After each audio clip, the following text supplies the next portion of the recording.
The Idolan system is a new feature introduced in the S3, Submertide. It enhances the character's base stats such as strength, dexterity, intelligence, attack power, and magic power. They also possess unique talents that provide significant boosts. After clearing the Bulrush Marshes, you can unlock the Idolan system by interacting with the new NPC, Feralis. Idolans obtained on the same account are shared and can be used by different characters under the same account. Now let's talk about the Idolan itself. Idolans are categorized into 3 types: weapon, armor, and accessory. Each type provides different stat boosts. Higher rarity Idolans offer greater benefits but are harder to obtain and more expensive to develop.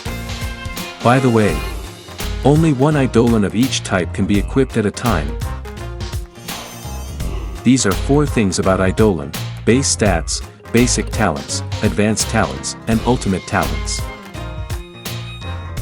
Please refer to this graphic for each talent's requirement and upgradability. Next we can take a look to this data for each Idolans, albeit there are some stuff that hasn't been explained yet. Maybe I will cover it later on another video after the information got released.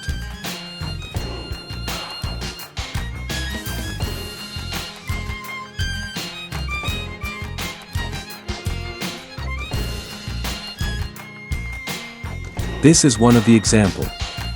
On the ultimate talent, it was only said buffed. But the buff is actually refers to the attack speed. So, some class like Dread Knight might not be suitable using this Idolan. So, we can upgrade the Idolan up to level 60, and the upgrade material is obtainable by farming on the story dungeons and the new affixed dungeon mode. Each upgrading materials providing different amounts of EXP, and you can refer to this graphic. By the way, level 3 defensive Idolan will provide 137 defense, 180 HP, and 6 elemental resistance. So we can assume to get double the amount when it reached max level. Now, let's talk about ranking up our Idolan tier. The tier is similar to our equipment, which is no tier, M, G, S, and U. And the higher your tier, the more powerful your ultimate talents would be. To upgrade Idolan's tier, we need these 3 items. First, Idolic Signum. We can get it from farming and gacha, but the second and third items are exclusive from gacha, and we need to get the duplicate of our Idolan to get the specific Idolic modes. For example, if you want to upgrade your Anubis Idolan to U grade, you need to get 5 copies of Anubis Idolan. The gacha will be done through this NPC. Rune of Wishes and Tablet of Wishes can be acquired by completing affixed dungeons or purchased from the store. Every 10 wishes using a premium one will guarantee an epic quality Idolan, and every 40 wishes guarantee a legendary quality Idolan. Let's take a look on the gacha process. After 30 wishes, you will receive a custom Idolan chest containing 7 legendary quality Idolans, and this custom Idolan chest can only be obtained once. So, you need to make sure about your final Idolan set before taking the chest reward.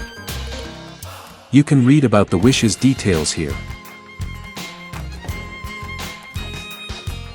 By the way, make sure to understand this before planning to create a pure seasonal character. Alright, that's all the information for Idolan. Now, what's the strategy? First, you need to understand the terms stated on this information, especially on basic talents details. 2 things to note is elemental and natural offense. Elemental means fire, shock, and cold. For natural offense, it means poison, dark, and light. From this information, you can pick Idolan based on your class damage type. After that, move on to the advanced talents and ultimate talents. You can actually plan to get the best of 2 talents or just select the final Idolan based on their advanced talents or ultimate talents. For example, this is my current set for Dread Knight, and I think it won't change much in Season 3.